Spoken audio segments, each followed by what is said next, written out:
Zostať stáť môže znamenať začínať sa prepadať dozadu. V dnešnej dobe dynamického vývoja umelej inteligencie a digitalizácie to platí dvojnásobne. Úspešní ľudia to vedia a preto na sebe pracujú a investujú hlavne do seba a do svojho vzdelania. O tejto téme sme hovorili v podcaste Otvorene odloh, ktorú môžete nájsť na Spotify a tiež na YouTube. Úspešní ľudia chápu, že najcennejšou investíciou, ktorú môžu urobiť, je investícia do vlastného vzdelania a osobného rozvoja. Ak chceme držať krok s dobou a byť na pracovnom trhu žiadaní, nebudú nám stačiť znalosti, ktoré sme sa naučili v škole. Volám sa Anka Žitná a v tejto epizóde podcastu Otvorene o dlhoch sa budem o téme osobnostného rozvoja rozprávať so špecialistom spoločnosti EOS KSI Slovensko Petrom Čandom. Vitaj, Peter. Ďakujem, poslucháčom prajem pekný deň a príjemné počúvanie tohto podcastu.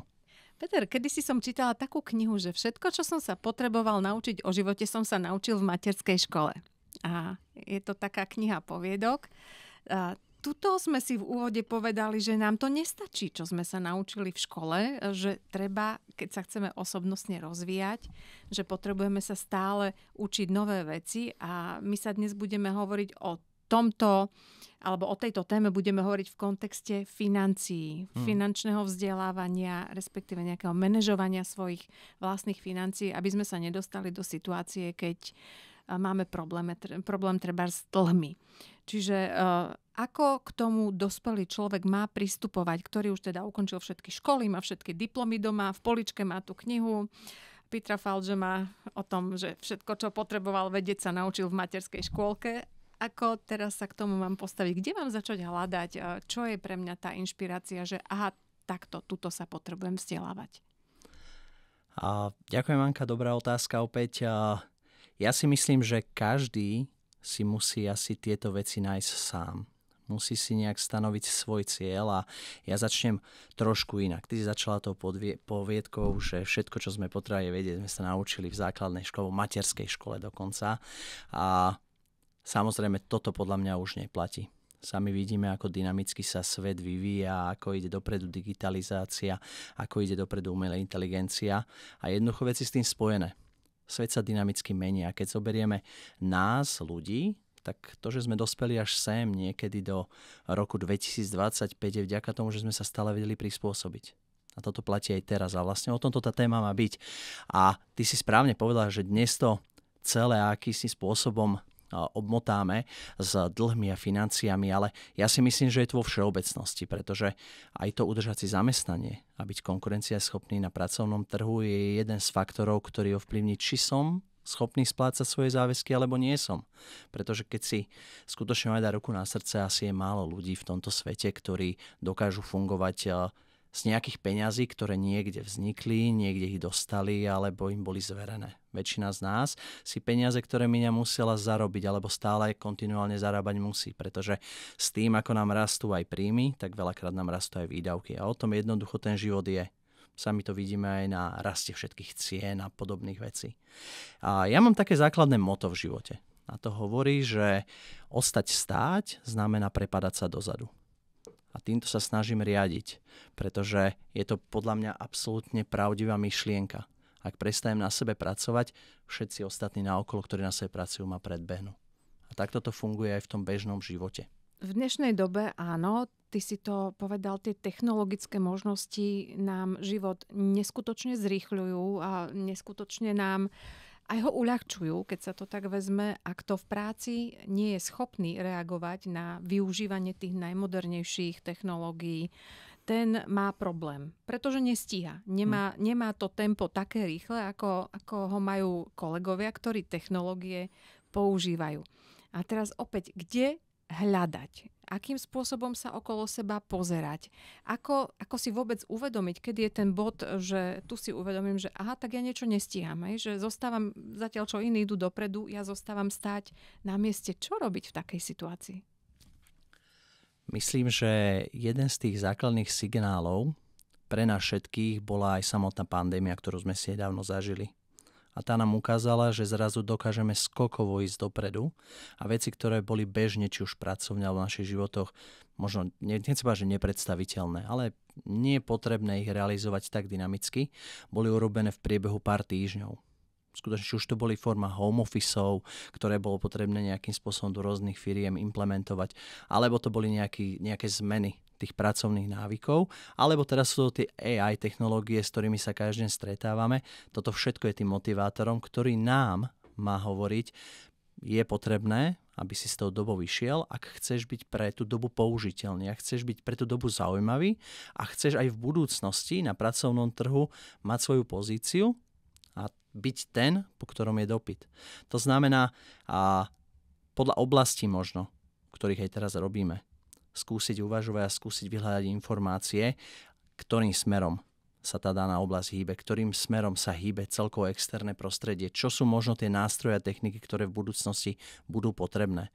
My všeobecne to voláme nejaké future skills. Čiže nejaké také schopnosti, ktoré budeme potrebovať v budúcnosti. Ak tieto si dokážeme osvojiť, alebo dokážeme si nájsť možno miesto na to naučiť sa robiť s nástrojmi, ktoré v budúcnosti budú potrebné pre prácu a život, získame obrovskú výhodu. Obrovskú výhodu voči ostatným a je veľmi pravdepodobné, že práve my budeme tí, ktorí sa správne prispôsobia a budú určovať ten trend. Je to aj o tom, že možno starší ľudia nie sú takí pružní, čo sa týka prispôsobovaniu sa novým trendom, alebo je ešte na toto čas, lebo ja už poznám strašne veľa 70-tníkov, dokonca 80-tníkov, ktorí sú úplne komfortní pri používaní technológií, dokonca používajú ChatGPT alebo nejaké iné obdobné nástroje umelej inteligencie a pomáhajú si nimi pri každodenných činnostiach. Čiže platí to, že my starší sme možno troška predsa len pomalší, že tá mladá generácia, ktorá nemá nejaký strach, ako ja si pamätám, keď my sme dostali do ruky prvý smartfón alebo prvý nejaký počítač, že to bola tak drahá vec v tom čase, že my sme sa s takou bázňou k tomu pristupovali, báli sme sa, aby sme to nepokazili, že nedaj Bože, do toho ťuknem. Potom som videla svoje dieťa, ktoré sa dostalo k takýmto technológiám, keď malo, ja neviem, nejakých 6-7 rokov.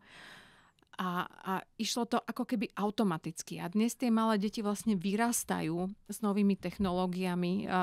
Pre nich to nie je nič vzácne, pre nich to nie je nič také, že bojím sa toho, aby som to nepokazil. Je to taká súčasť ich každodenného bytia, že sú v tom veľmi, veľmi integrovaní. Je toto cesta, že tí mladí jednoducho nás naozaj predbehnú len preto, že s tými technológiami už vyrastajú a nemajú ich naučené, ako ich máme napríklad my navnímané? Môžeme to určite aj takto vnímať.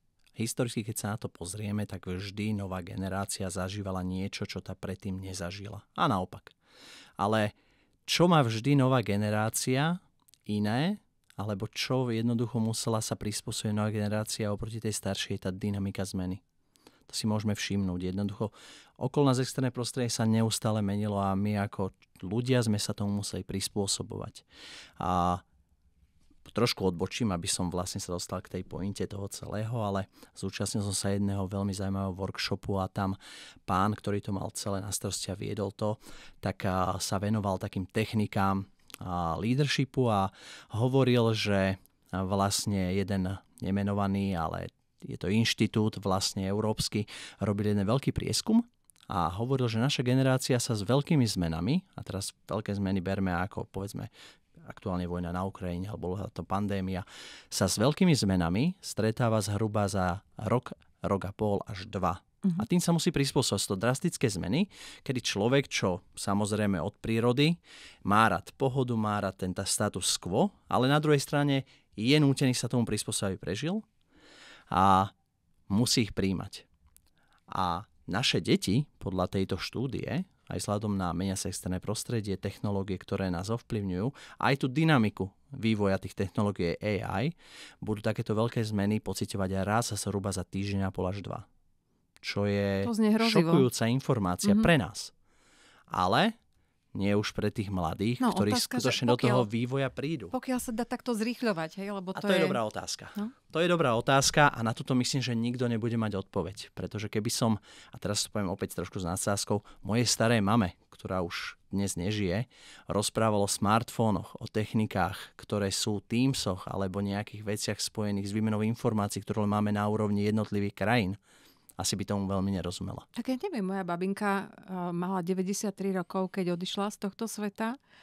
A bolo to pred nejakými 3 rokmi a s ňou sme bežne využívali práve tieto technológie, že sme sa videli, že sme skypovali alebo že sme hovorili cez videohovory, že sme sa počuli, že zamávali sme si, ukázali sme si niečo, čo kto kde.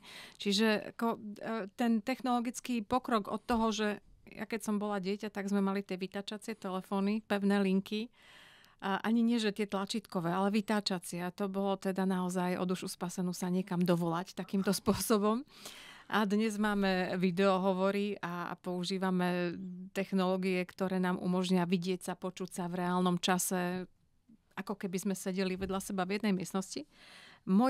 Taký súkromný postreh môj, že ja delím ľudí na 2 skupiny. Tá jedna časť ľudí berie zmenu ako trest Boží a tá druhá berie zmenu ako výzvu. Výzvu posunúť sa niekam ďalej. Možno je toto nejaká cesta, že prestať vnímať zmeny ako niečo, čo je trest, čo je za trest, čo nás ohrozuje, čo je nám napriek, ale možno sa na ne pozerať naozaj ako na výzvy, ktoré nám môžu priniesť nové poznanie, nový svet, nové možnosti. Z môjho pohľadu to všeobecne funguje tak, že zmenu som nútený urobiť, keď sa ma bytostne začína dotýkať. Keď jednoducho som nútený sa prispôsobiť a chcem jednoducho ďalej fungovať, lebo to externé prostredie sa mení tak dynamicky, že bez mojej zmeny by už som nebol súčasťou, povedzme, toho hlavného prúdu, ktorý tam je.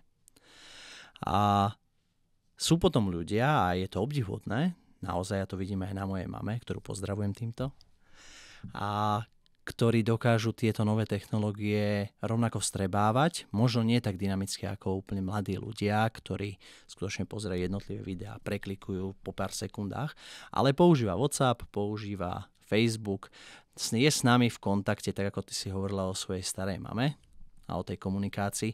Áno, pokiaľ chcela s vami zdieľať nejaké informácie a byť v neostálom kontakte, tak táto technológia bola pre ňu nevyhnutná. A tá nevyhnutná technológia alebo nevyhnuté technológie budú aj pre mnohých z nás nevyhnuté v budúcnosti. A čím my viac sa naučíme s nimi spolupracovať alebo ich rozvíjať pre vlastný prospech, tak tým máme väčšiu šancu v tej budúcnosti fungovať a byť nejakým spôsobom žiadaný. Čiže keď sa oblúkom ešte vrátim vlastne k tomu podstatnému, tak investovať do samého seba je z môjho pohľadu jedna z najdôležitejších vecí, ktorú máme. Samozrejme, mnoho ľudí by namietalo, že pri tom nedostatku času, starosti rodinu, koľko je práce a tak ďalej, už na tieto veci neostáva čas. Ale opäť platí možno to, čo v minulých podcastoch sme hovorili o financiách, spísať si len na jednu a druhú stranu všetky veci denného programu, akýsi itinerár a zistiť, čo je pre mňa to dôležité, to nevyhnutné a čo teoreticky, iba teoreticky na začiatok, viem nahradiť práve pre svoj progres a nejaké osobnostné vzdelávanie, pretože to ma bude posúvať dopredu.